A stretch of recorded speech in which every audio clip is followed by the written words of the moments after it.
Hey Nate, this is Spencer at Murdock Hyundai in Lindon, Utah. I'm a sales consultant over here. I've worked in the car business for about 3 years. I hear that you're interested in knowing a little bit more about leasing. I've talked with Lucy, who you've been emailing a little bit, and I wanted to inform you a little bit more about how a lease works. Just a quick overview. I'm sure you'll have some questions in addition to what I'll show you here. Feel free to contact me and I'll give us some answers. So real quick, take a look at this. I've got a piece of paper. I'm going to draw out some information for you about leasing.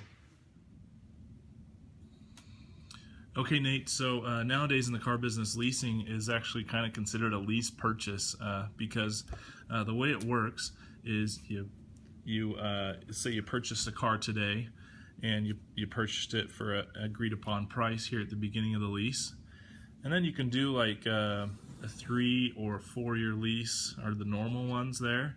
So let's say this one's a 3-year lease. So this is the start of the lease, this is the end of the lease right here.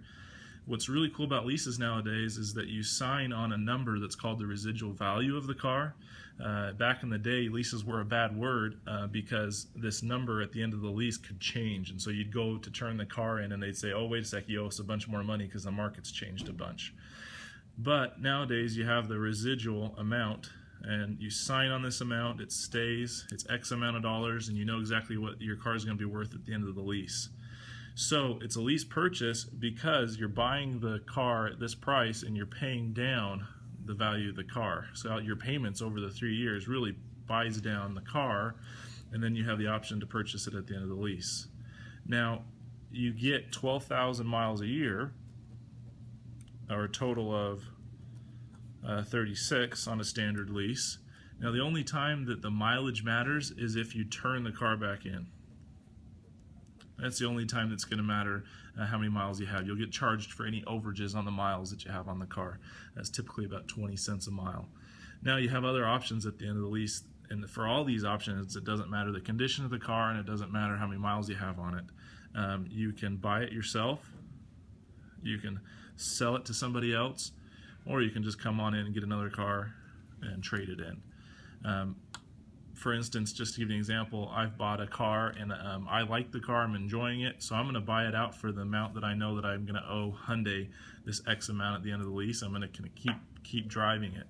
The advantage of that is that it's like buying a used car, except for you're the person that's been driving it, and you know how it's been taken care of because you're the one that's been in the car. You have an option to sell the car. Now sometimes if the market is good, and this happens more and more nowadays because these Hyundais hold their value so well, is that you can sell the car for maybe $2,000 or $1,000 above what you owe Hyundai. So you can earn some of maybe your down payment back or some of this money you've put towards a lease back over the 3 years. And then trade-ins, just like coming in with your own car and trading it in and getting something else. So these are just the basics of the lease. What I like about leasing is that it gives you all these options here at the end of the lease. So you just have things that you can do. If you don't like the car, you can sell it, or you can trade it in, or just turn it in. You can walk away from it if you want. The best option is to make a little money if you don't want to keep the car and sell it. So that's the gist of the lease. You get a lower payment. You get the cars under full warranty the whole time you have the lease. There's a lot of advantages to it. It's not for everybody, but I like it because it gives you lots of options.